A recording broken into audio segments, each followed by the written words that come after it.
Okay, so welcome back for today's video. Meron tayong Epson L3110. Problema nito is yung black niya. Ang colored okay, pero ang black parang hindi. So mag something else sa black. Mag-test print tayo para makita natin. Okay.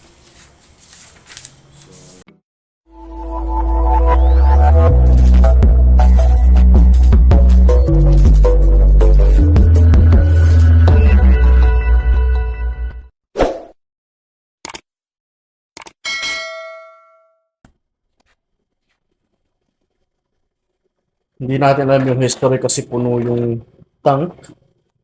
So baka nasalina ng ibang ink. Hindi original na ink kaya nagka-problema. So kikita natin yun. Okay. So confirm yung tatlong kulay is present. So yan. Nakita nyo, yellow, magpunta cyan, okay. Except sa black, walang black. Then, dito is full siya. So, may something wrong yan. So, itry muna natin ink flash gamit yung computer. So, ink flash na diretso. Ay, magkano pala to kasi nag-delete yun kaya nga may karton dito. Saglit lang, ilinisan muna natin. Baka mamaya pag nag-flashing tayo, mga overflow na to eh. Off mo na.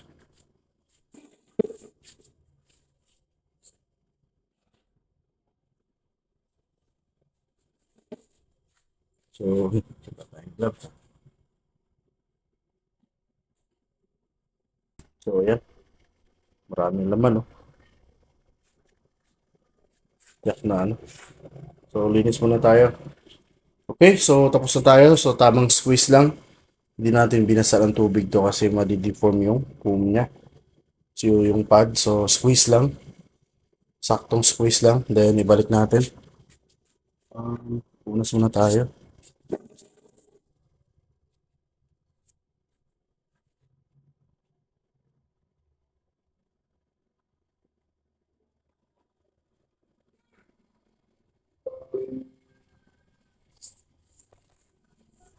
Usap tayo ng tissue.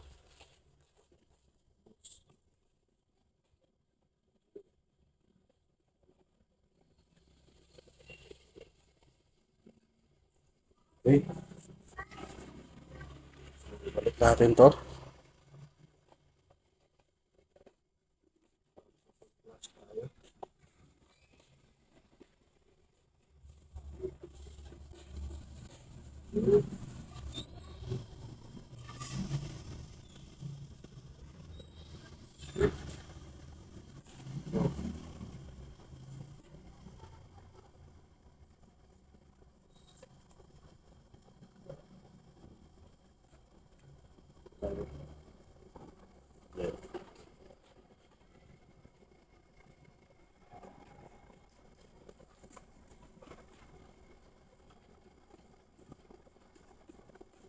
Okay.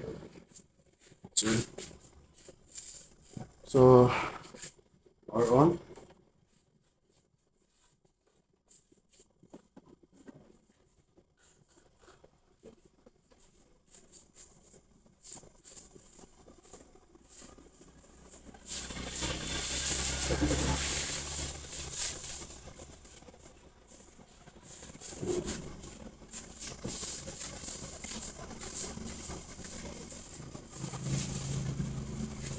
So, standby. I-flash natin by computer. So, wala nang training. Diretso na tayo. Flash. Para malaman natin kung sadyang nag-plug lang or talagang barato. Kasi dapat after flashing nito, lalabas na yung kulay. Start. Balikan natin after 10 minutes. Okay, so tapos na tayo. Okay, so check natin. So check.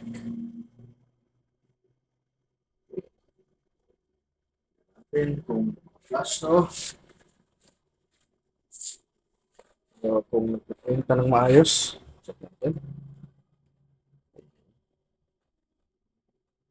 Yan. natin. Okay, meron na. Okay, so meron na. Good. Pero sa ngayon good yan. Kompleto na siya. Oh. Sa ngayon okay yan. So itambay muna natin yung printer mga around 2 days. Okay? Para maobserbahan natin kung same pa rin. Pero may case tayo, no? Na after 2 days, pag print natin okay, pero pagdating kay client, siguro mga 2 weeks lang nag-message na barado pa rin. So, in that case, kailangan natin palitan yung buong black. Lahat drain yan. Palitan natin ng bagong brand new na genuine na ink. So, for now, okay to. So, balikan natin after 2 days. I-confirm natin kung same pa rin yung printout. Dapat hindi po putol yan. Or siguro masyadong mahaba yung 2 days. Mga 1 day na lang. 1 day. Check natin. Okay? So, see you in the next video. 24 hours later. Okay, so naka 12 hours na lampas tayo. So, ngayon, iti-test na natin kung hindi pa nag-lag. Power on natin. So, ito yung papel natin.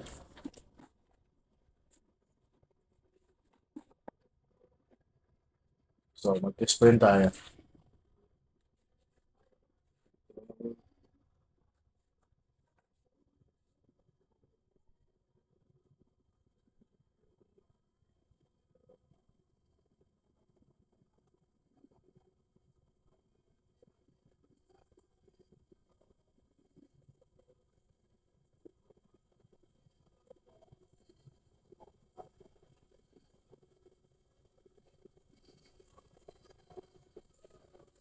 Okay.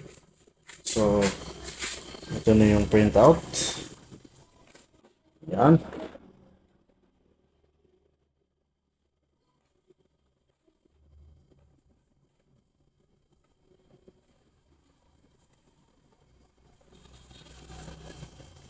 Okay.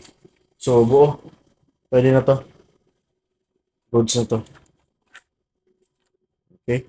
So, pag ready to release na to, yung pagka nag-plug ulit to, papalitan ng kagad ng ink. Kasi minsan yung mga ibang klase ng ink, nagka-clog sila after 1 week. So, hindi naman natin pwede i-edit, ano dito, stock yung printer. Okay. So, yan lang.